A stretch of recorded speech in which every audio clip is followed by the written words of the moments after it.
Hello and welcome everyone. This is Taco Movie Talks with Sergio Leone, ranked 7 films. And the first film we are going to start with is The Colossus of Rhodes.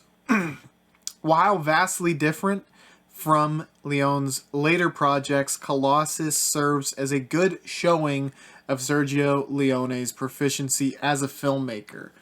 His later films would quickly establish his unique edge within a genre that had discerned itself differently to Leone's vision, but it is Leone's fingerprints that created a subgenre and helped speed up the evolution of westerns into what they have become today. Colossus of Rhodes, personally, is a film that I like because it's a historical drama, and I do like that. It's very much akin to Spartacus for me because it doesn't very much feel like a Leone film, and Spartacus doesn't much feel like a Kubrick film. For that reason, and some other aspects that the Colossus lacks, I give it a 3 out of 5 stars, and it ranks 7th out of 7 on my list. The next film that Leone would come out with would be A Fistful of Dollars. The first of Leone's no-name trilogy starts out with a bang as Clint Eastwood portrays the man with no name. Borrowing, and I say that in quotation marks, stringently from Akira Kurosawa's Yojimbo, Eastwood is put in the middle of a knockdown and drag-out turf war where he shines as the main protagonist. While this doesn't eclipse its base source material, that being Yojimbo, it's still a damn good film in its own right.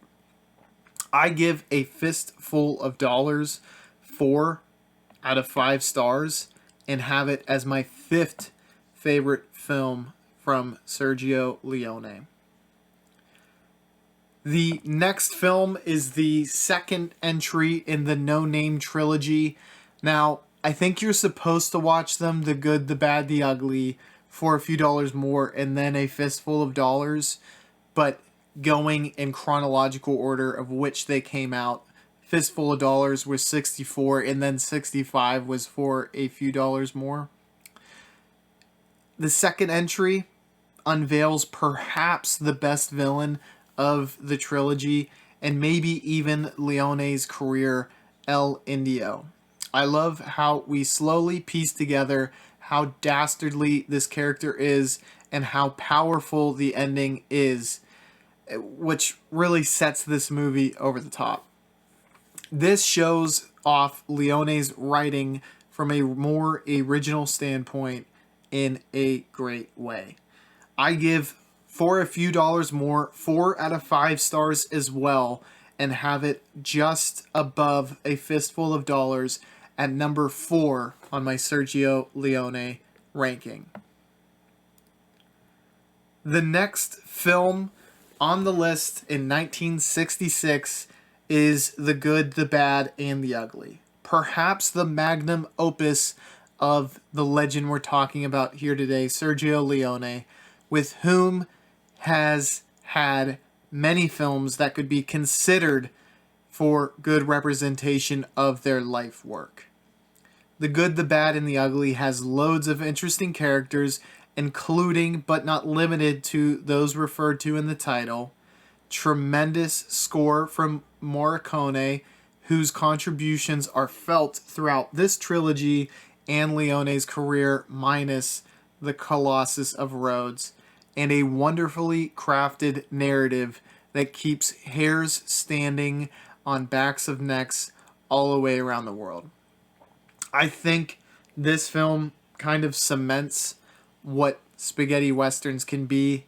I think it's a masterpiece, and on top of that, I love this film. I think it's a 5 out of 5 stars, and it ranks numero uno on my list of Sergio Leone ranked. The next film we're going to discuss is Once Upon a Time in the West. This was the first Leone film I saw, and it immediately grabbed my attention.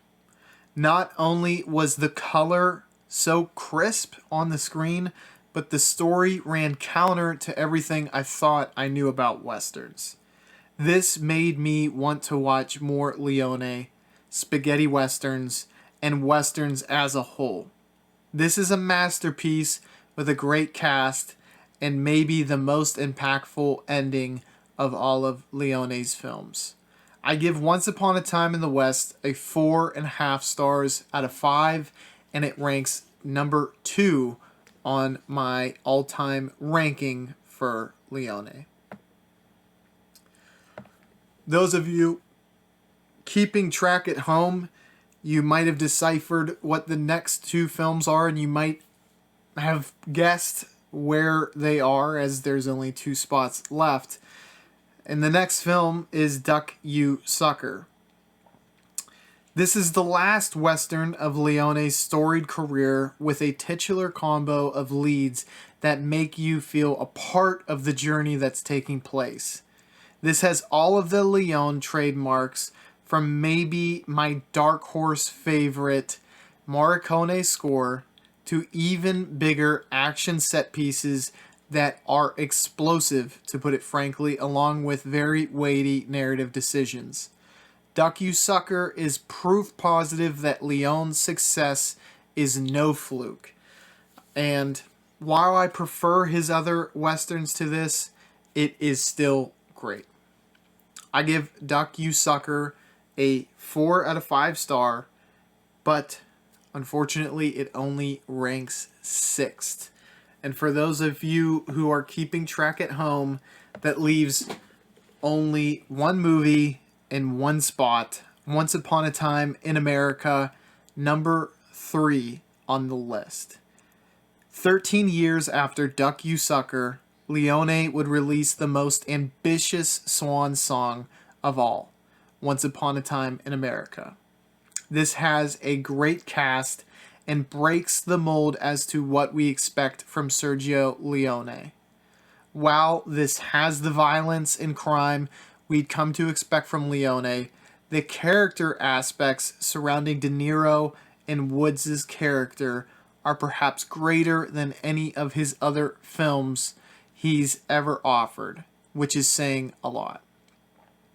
This is a film that feels timeless and was Leone's way to make sure he went out with a bang.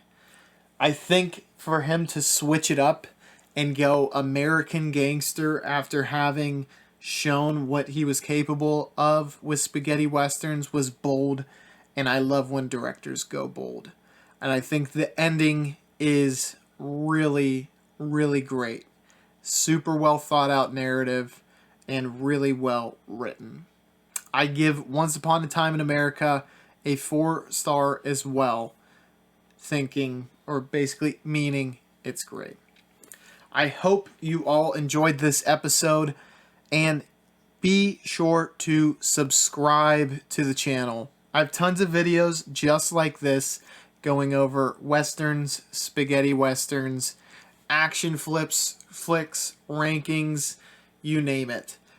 I think you would really like the channel, and you're probably never going to see this channel again if you don't subscribe, so please do so, because it helps the channel.